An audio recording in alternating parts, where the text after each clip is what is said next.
समस्या से और भारत बहुत जूझ रहा है, वो है भ्रष्टाचार। सब कुछ कर लिया लेकिन भ्रष्टाचार खत्म नहीं हो रहा। बिना पैसा दिए काम नहीं होता। इतना भ्रष्टाचार पूरे दुनिया के सर्वेक्षण में भारत से बढ़कर के भ्रष्टाचार कहीं दूसरी जगह नहीं। मैंने बहुत बार निवेदन किया, मैंने अपनी माताओं को, बहनों को कहा है कि तुम्हारा आदमी सरकारी है, बेटा सरकारी है, उन्हें बोल दो हम कम कपड़ा पहन लेंगे, कम खा लेंगे, लेकिन हमें रिश्वत का पैसा नहीं चाहिए। ये भ्रष्टाचार तीसरी पीढ़ी को बर्बाद कर देगा।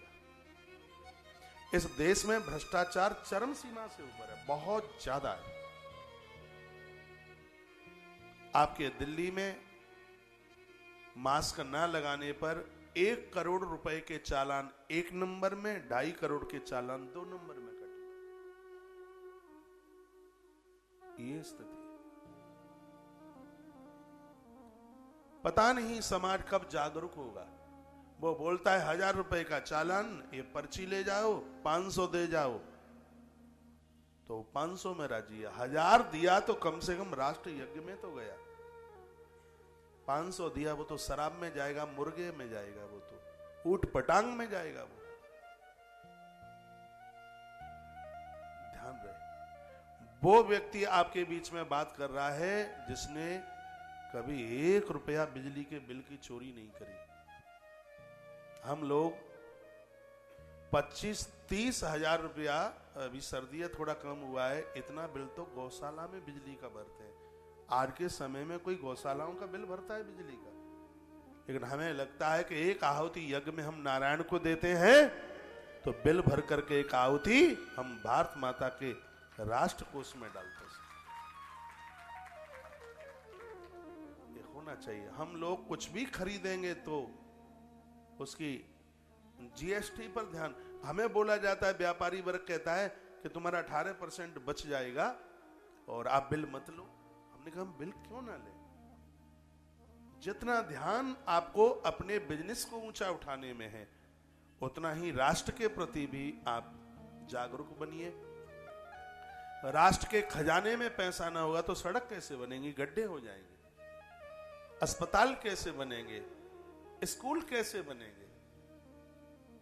इसलिए हमें और आपको चाहिए राष्ट्र का कोष खाली ना हो।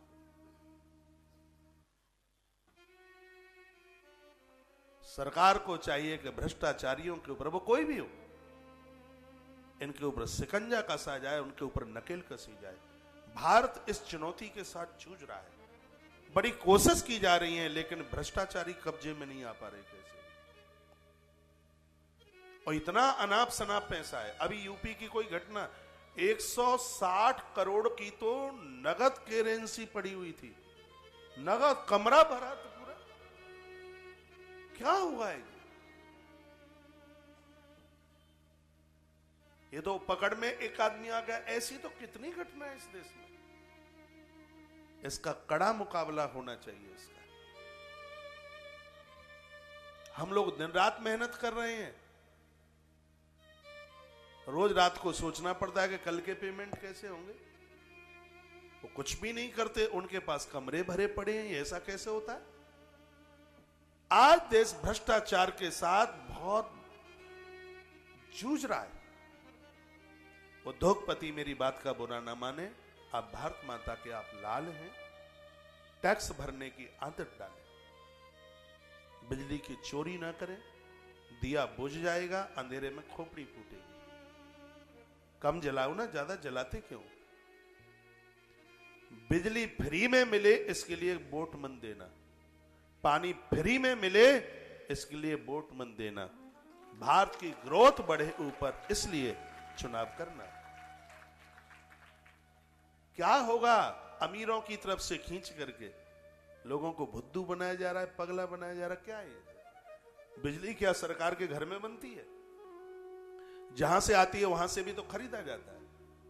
लोग इस बात को समझते नहीं है। शोषण आपका हमारा ही हो रहा है। वो आ कहां से रहा है? नाक ऐसे पकड़ लो, ऐसे पकड़ लो, बात तो नाक ही पकड़ना है। समझिए इस बात को। देश के लिए एक चुनौती बन गई है भ्रष्टाचार। भ्रष्टाचार बाल शोषण से जूझ रहा है, कुपोषण से जूझ रहा है और देश भ्रष्टाचार से